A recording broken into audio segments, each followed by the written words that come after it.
Lindy Waters. I know everybody's thinking about that video. Also, I turned this light on and it just didn't turn on. But guys, you know what's crazy? When this trade happened, I talked to my boy Nick Crane, who covers Dallas and OKC, mainly OKC in his draft digest. I digress. He honestly, he's been around the OKC Thunder for 5 years, and he loves Lindy Waters. He actually went to Oklahoma State and for college, and he literally said he didn't know if he was going to be a guy who was going to make the roster. And I want to tell you, Nick, you were wrong. You were wrong. I mean, I know this is one game, but like the shooting, Lindy's always had that, okay?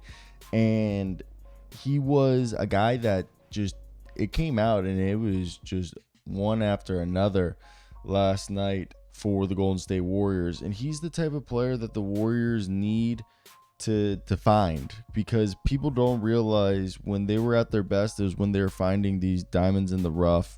I'm not saying like Lindy Waters is going to become this elite player. I mean, he played for the Thunder for what, like 3 years, and obviously the Thunder are an incredible team, so it was always going to be an uphill battle for him to make that team. However, it's more in the sense that he was a guy that has a great shooting ability, second to none almost. And the thing is people forget this is a guy who's like 6'6", 215, and I think he's shown that he can actually be a decent defender who's going to put an effort there. But primarily, dude, he's a three-point shooter out the wazoo. I mean, for his career in the G, he's like a 40% three-point shooter. And in the G, last stint he had last year, he was like averaging 22 points a game. So I really do think he's going to be a guy who can be a swingman playing the 2 or the 3, can just be a sharpshooter that sticks in the NBA.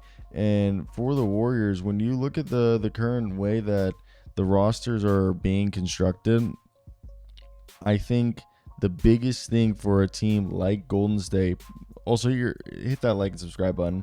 Shout out our boy, also Buddy Hield, who had an incredible game tonight, and the rest of the guys. You know, Trace Jackson Davis had a solid game. Draymond Green was diamond, B-Pod. And to me, I think the biggest thing is when you look at a guy like Lindy, is he was put in the rotation only due to injuries. But the thing is he was already hitting threes in the games against the Jazz and Trailblazers. Like, he was showing that, like, hey, maybe he's going to be a microwave, and that they're going to have to start feeding him a steady diet. Obviously, B-Pod, Buddy Hield, Most Moody, Jonathan Kuminga all had great games, but Lindy Waters was the second leading scorer off the bench. And with Gary Payton only playing 8 minutes tonight, it seems like we could be seeing the door open for a guy like Lindy to start getting minutes. And as you guys see on the screen right about now is what the lineup looks, with the injuries and everything. You got the 3-2 ways with Pat Spencer, Reese Beacom, and Quinton Post. And then Lindy and Guy Santos are both on non-guaranteed deals. So, as you guys know, if they wanted to, they could move on. And the other thing is Lindy's like not bad at passing the rock.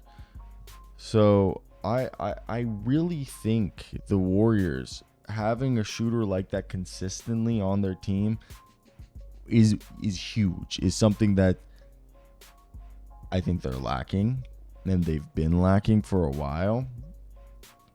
So bringing or keeping Lindy here and having him have this success this early on in the season, I think is indicative of like, hey, I don't know if they thought he was going to make the team, but they just saw.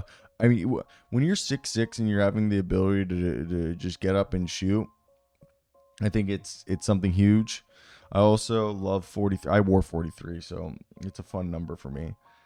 He's technically, Lindy Waters technically is an expiring contract, but I believe his bird rights are, as he was traded to the Golden State Warriors on June 27th in exchange for the 52nd overall pick, which was the draft rights to the Quinton Post.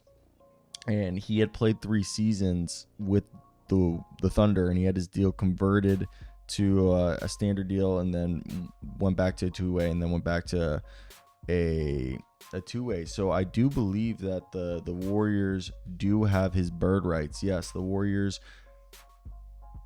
I believe, as it was a trade, his bird rights, yeah, he is going to be a bird right qualifying veteran free agent. Basically meaning that they can actually extend him, I believe, before free agency starts.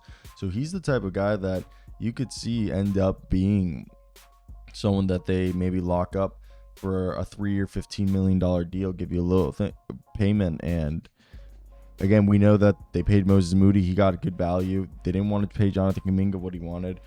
And that was due to the fact that I think they're feeling confident about their development.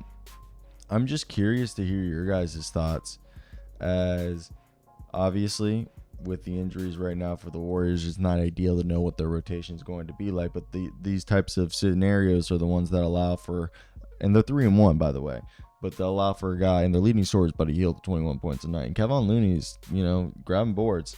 But these are the scenarios that allow you to see what type of team you are. I mean, this is the number 1 3-point shooting team in the league right now. And what we do know, DeAnthony Milton, Trace Jackson Davis, Jonathan Kuminga, Draymond Green. B-Pod had a good game tonight, but I feel like B-Pod isn't like, I know they want him to be, but like he isn't going to be like their main scoring option. And Gary Payton and Kyle Anderson are all non-scorers, and Kevon Looney. So really, it's not that they're non-scorers. Like, they aren't going to be in Draymond Green in there. I threw him. So Wiggins, Curry, Buddy Hield, Moses Moody, Kuminga are your like only real like scorers. And none of those guys you would say is, obviously besides Curry, is a sharpshooter. Wiggins has had those moments, but besides Hield and Curry, you'd say Moody's the next best shooter on there.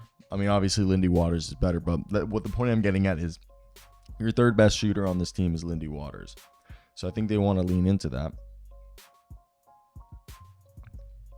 And yeah, I think at this point, it's crazy to think he went from his first year with OKC Blue, 8 points, second year.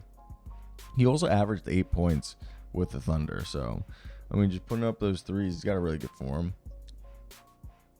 For me, one of the things is, dude, right now I'm like going through this like calves like heel thing with my feet, and it's like really killing me. And it's like really pissing me off with basketball, and I just want to be able to play at my best of my abilities, but I can't because of this.